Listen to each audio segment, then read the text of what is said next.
આજે આપણે વાત કરવા જઈ રહ્યા છીએ અમેરિકાથી આવેલા એક એવા સમાચાર વિશે જે ત્યાં વસતા લાખો ભારતીય પરિવારો, ગુજરાતી પરિવાર અને ખાસ કરીને નવા માતા પિતા બનવા જઈ રહેલા લોકો માટે ખુશીની લહેર લઈને એક સમાચાર આવ્યા છે. મારે તમને બધાને કહેવા છે, અમેરિકામાં હવે બાળકોનો જન્મ થવાની સાથે જ તેમના જે ઉજ્જવળ ભવિષ્યનો પાયો નખાઈ જશે. કારણ કે સરકાર એટલે કે ટ્રમ્પ સરકાર હવે નવજાત બાળકના નામે $1,000 રોકાણ શરૂ કરવા જઈ રહી છે.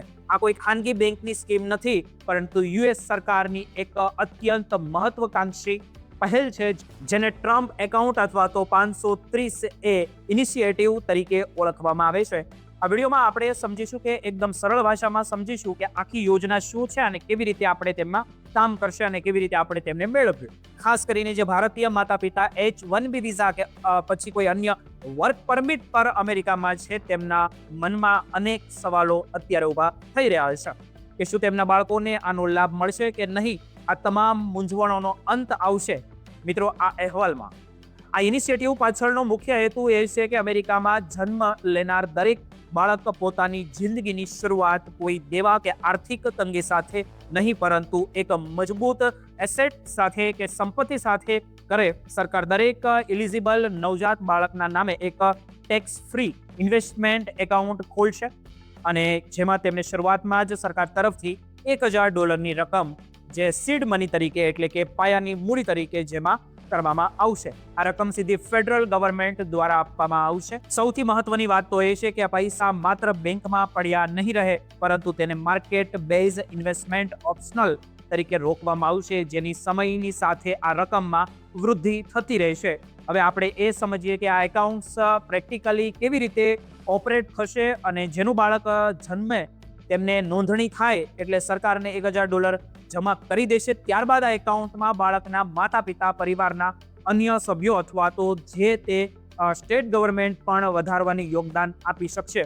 આ યોજનામાં વાર્ષિક મેક્સિમમ જોઈએ તો કોન્ટ્રીબ્યુશન લિમિટ $5,000 રાખવામાં આવી છે. એટલે કે જો માતા પિતા દર વર્ષે નિયમિત રીતે આમાં થોડા પૈસા ઉમેરતા રહે અને માર્કેટમાં જે રીતે ગ્રોથ જોવા મળે તે હિસાબે ગણતરી કરીએ તો જ્યારે બાળક 18 વર્ષનો થશે ત્યારે આ ફંડ એક મારબત રકમ બની ગયું હશે. સરકારનું તો એવું માનવું છે કે જો સતત આમાં રોકાણ કરવામાં આવે તો 18 વર્ષની બાળકની ઉંમરે આ રકમ $50,000 કે તેથી વધુ થઈ શકે છે. આ રકમનો ઉપયોગ બાળક જ્યારે મોટો થાય ત્યારે ઉચ્ચ શિક્ષણ માટે, પોતાની પહેલા ઘરના ડાઉન પેમેન્ટ માટે અથવા તો કોઈ નવા બિઝનેસ શરૂ કરવા જેવા મોટા લક્ષ્ય માટે કરી શકશે. અને સૌથી મહત્વનો મુદ્દો આવે છે એલિજિબિલિટી, એટલે કે આ લાભ કોને મળશે. કે આ યોજનાનો દરેક બાળક માટે નથી, તેવા કેટલીક ચોક્કસ શરતો પણ રાખવામાં આવી છે. તે સમજવું દરેક NRI માટે ખૂબ જરૂરી છે. જેમાં સૌથી પહેલો નિયમ છે કે બર્થ વિન્ડો એટલે કે જન્મનો સમયગાળો. આ યોજનાનો લાભ એવા બાળકોને જ મળશે જેમનો જન્મ 1 જાન્યુઆરી 2025 થી લઈને 31 ડિસેમ્બર 2028ની વચ્ચે થયો છે કે પછી થશે. જો બાળકના જન્મની તારીખ આ સમયગાળાની બહાર હશે તો તે આ સ્કીમ માટે પાત્ર નહીં રહે. બીજો સૌથી મહત્વનો નિયમ સિટીઝનશિપ એટલે કે નાગરિકતા એનો છે કે બાળક જન્મ સમયે યુએસ સિટીઝન હોવું એ અનિવાર્ય છે. આ સિવાય ત્રીજો જરૂરી પોઈન્ટ એ છે કે વેલિડ સોશિયલ સિક્યુરિટી નંબર એટલે કે SSN, કારણ કે SSN વગર આ એકાઉન્ટ એક્ટિવ થઈ શકશે નહીં. અને ચોથું જે સ્ટેપ છે તે એક્ટિવેશન પ્રોસેસ, જેમાં માતા પિતા કે લીગલ ગાર્ડિયન દ્વારા જરૂરી ફોર્મ્સ ભરીને એકાઉન્ટ્સને ઓફિશિયલી મેનેજ કરવા માટે એક્ટિવેટ કરવાનું રહેશે. આ તમામ પ્રક્રિયા પૂર્ણ થયા બાદ જ સરકાર સહાય એકાઉન્ટ્સમાં ટ્રાન્સફર થશે, એટલે કે $1,000. જે હવે ભારતીય માતા પિતા માટે સૌથી ગૂંચવણભર્યો સવાલ તો એ છે કે શું અમેરિકામાં રહેતા હોવા છતાં તેમના બાળકોને આ $1,000નો ફાયદો મળશે કે નહીં. તો અહીં નિયમ એકદમ સ્પષ્ટ છે કે અમેરિકાના કાયદા મુજબ જો કોઈ ભારતીય દંપતી યુએસમાં રહેતું હોય અને ત્યાં જ બાળકની ડિલિવરી થાય તો બર્થ રાઇટ્સ સિટીઝનશિપના સિદ્ધાંત મુજબ તે બાળક જન્મની સાથે જ અમેરિકન નાગરિક ગણાઈ જાય છે.